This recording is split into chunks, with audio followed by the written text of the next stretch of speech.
ছাত্র জনতার এক অভূতপূর্ব অভ্যুত্থানের মুখে শেখ হাসিনার ১৬ বছরের স্বৈরাচারী শাসনের অবসান ঘটেছে। তিনি শুধু পদত্যাগ করেননি, দেশ থেকে পালিয়ে যেতে বাধ্য হয়েছেন।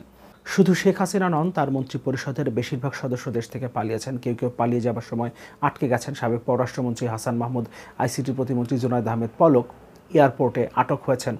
আওয়ামী লীগ এবং এর সহযোগী সংগঠন ছাত্রলীগ, যুবলীগ, স্বেচ্ছাসেবক লীগের নেতারাও দেশ থেকে পালিয়ে যাবার চেষ্টা করছেন। কেউ কেউ পালিয়ে যেতে সক্ষম হচ্ছেন, কেউ কেউ আবার আটকে যাচ্ছেন। এমনকি স্বৈরাচার সরকারের দালালরাও দেশ থেকে পালিয়ে যাওয়ার চেষ্টা করছেন। শ্যামল দত্ত পরিবারসহ আটকে গেছেন দেশ থেকে পালিয়ে যাবার সময়। ক্ষমতা হারানোর সাথে সাথে শেখ হাসিনার দেশ থেকে পালিয়ে যাওয়ায় আওয়ামী লীগ দলটা পুরোপুরি ধ্বংস হয়ে গেছে।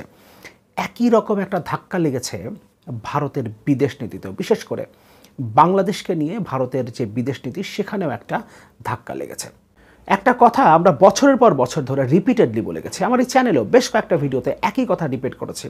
ভারত বাংলাদেশকে নিয়ে তার বিদেশ নীতিতে বড় ধরনের ভুল করছে। তারা একটা দলের ওপরে বাজি ধরেছে এবং এই দলটাকে ক্ষমতায় রাখতে তারা যা যা করা দরকার সেটা করে গেছে বছরের পর বছর ধরে। 2014 সালে নির্লজ্জভাবে তারা আওয়ামী লীগকে ক্ষমতায় রাখতে চেষ্টা করেছে এবং ক্ষমতায় রাখতে পেরেছিল। 2018 সালে এই আওয়ামী লীগ ভারতের পাশাপাশি আবার চীনের সাহায্য নিয়েছে ক্ষমতায় টিকে থাকতে।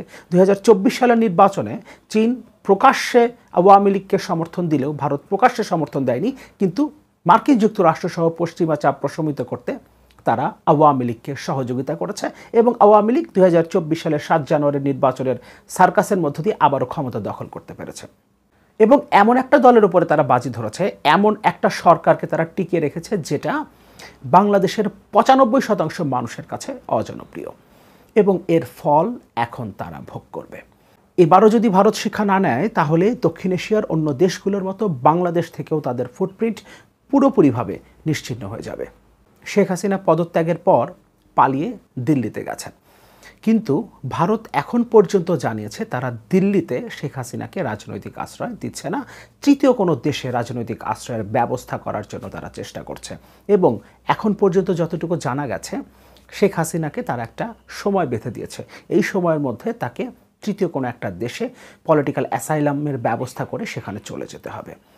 ফলে বোঝা যাচ্ছে ভারত কিছুটা ড্যামেজ কন্ট্রোলের চেষ্টা করছে। এবং গতকাল রাতে ডক্টর ইউনূসের নেতৃত্বে অন্তর্বর্তী সরকার শপথ নেবার সাথে সাথে নরেন্দ্র মোদী তার এক্স হ্যান্ডেলে ভারত সরকারের পক্ষ থেকে ডক্টর ইউনূসকে শুভেচ্ছা বার্তা পাঠিয়েছেন। ঠিক যেভাবে শেখ হাসিনা ক্ষমতা দখলের সাথে সাথে ভারত সরকারের পক্ষ থেকে নরেন্দ্র মোদীর শুভেচ্ছা বার্তা পাঠাতেন, ঠিক সেভাবে নতুন গঠিত অন্তর্বর্তী সরকার এবং সরকারের প্রধান উপদেষ্টা হিসেবে ডক্টর ইউনূসকে শুভেচ্ছা বার্তা পাঠিয়েছেন নরেন্দ্র মোদী।